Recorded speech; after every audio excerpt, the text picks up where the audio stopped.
I'm Brittany Todd with Homeschool in Real Life, and I showed you how to make yogurt the other day. Now I'm going to show you how to make homemade granola because it tastes so much better than store-bought granola. It does last a long time. So I can either make their granola into granola bars, and my kids eat those as their granola bars. They're healthier. They don't have the high fructose corn syrup in it. They just have the natural ingredients. Or you can make it into granola, just crumbled granola, and you can put it in your yogurt or whatever you eat crumbled granola with. Or you can be like my kids and just eat a bowl of granola. So it's super easy. I'm just going to pour 5 cups of old-fashioned oats. You don't want the 1-minute quick oats. You want the actual old-fashioned oats. And so I need 5 cups of that. I have a big family, so I do 5 cups. You can cut the recipe in half if you want to. But this is 5 cups of that. And then I have a cup of chopped cashews. These are just generic cashews. So I like the salted. It just tastes a little bit better. So you just kind of mix those together, and then we're going to toast this in the pan. So I lined this pan with parchment paper, and I just spread it out so it looks nice and even. And I'm going to put this in the oven at 350. And I usually do it for about 5 or 10 minutes. About 5 minutes, it starts getting a little crispier, and I don't want it too burnt. So I'll put that in there, set it for about 5 minutes so I don't forget about it. While this is cooking in the oven, I'm going to start the glaze that you put on top that makes it sweet and tastes excellent. All right, for this part, in a pot, you want to heat up a stick of butter. That's a 1/2 cup of butter. You want to put in a 1/2 cup of honey. That's the sweetener.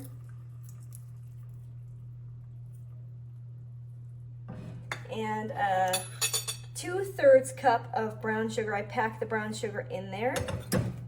You can even use hardened brown sugar. You know, if you've got that stuff in the cabinet or the pantry that's just hard as a rock, you can use that because it melts down. So it's like the one time you can actually use hardened brown sugar without having to soften it.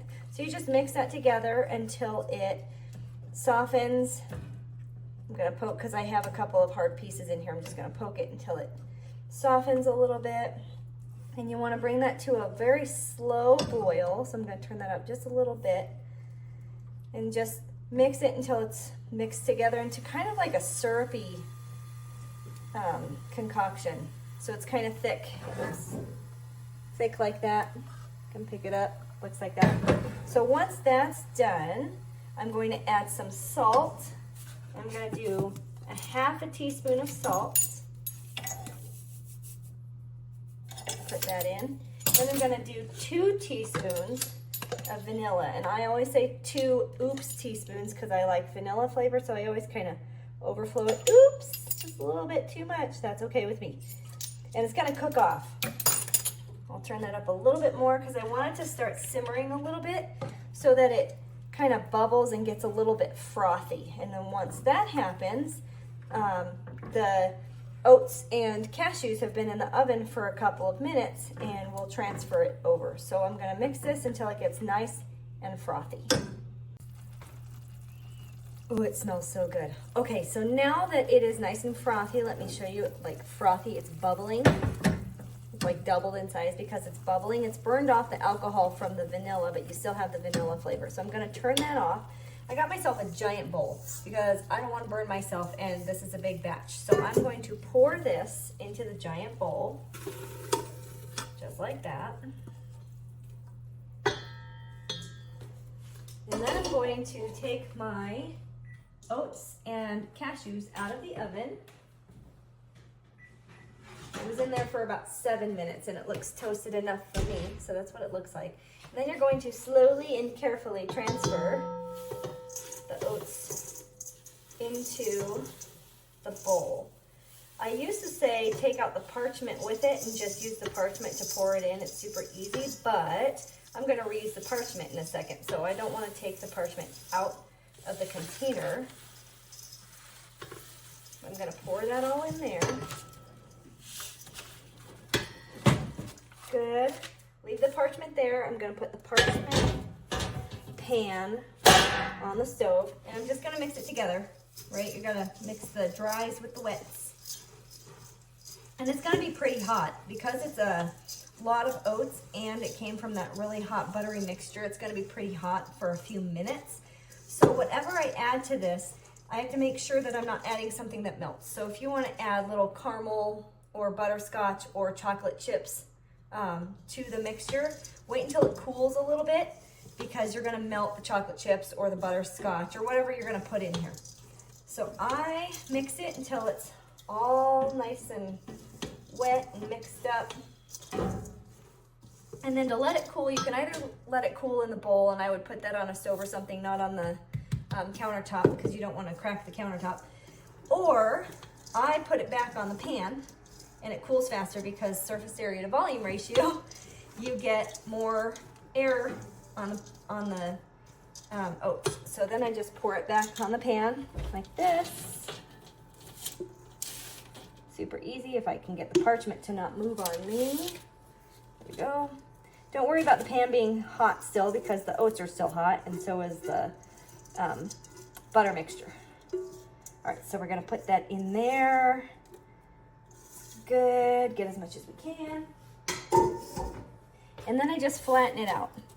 So if you want this to be granola bars, I would flatten it out nice and even, right? You wanna make it probably 1/4 to 1/2 inch thick, and you don't want giant pieces and not giant pieces, right? So just spread it out, making it look good. And if it's not perfectly on the parchment anymore, that's okay. It cooked better on the parchment, but it really doesn't stick too bad to the pan when you're done with this whole thing. So look, that took up the whole pan. I'm just spreading it out so it's nice and even. My kids really like chocolate chip granola bars or chocolate chip granola. So I'm going to add chocolate chips, which is why I did not add anything. If you add craisins or raisins or coconut or something else to this, you can add it right away and just mix it in and incorporate it. But like I said, if you add anything that's melty, don't do it until this is cooled off a little bit. So this is nice and even. I can cut it evenly with a knife or some sort of cutter to make it into granola bar shapes. But I'm gonna make this into yogurt granola. So it doesn't really matter how even it is. I'm just spreading it out so it dries or cools off faster. Then I'm gonna show you how I add the chocolate chips and crumble it, and that's it. I mean, super easy, super yummy, healthy granola. It doesn't have all of the added sugars, all of the added high fructose corn syrup or soy oil, you know, all of those seed oils that we're worried about. It's just super healthy, and I made a big batch. It lasts us about a week. All right, it's been about 10 minutes. I just cleaned my house in the 10 minutes. And now I'm gonna add the chocolate chips. I just do this by sight. I sprinkle it on like this.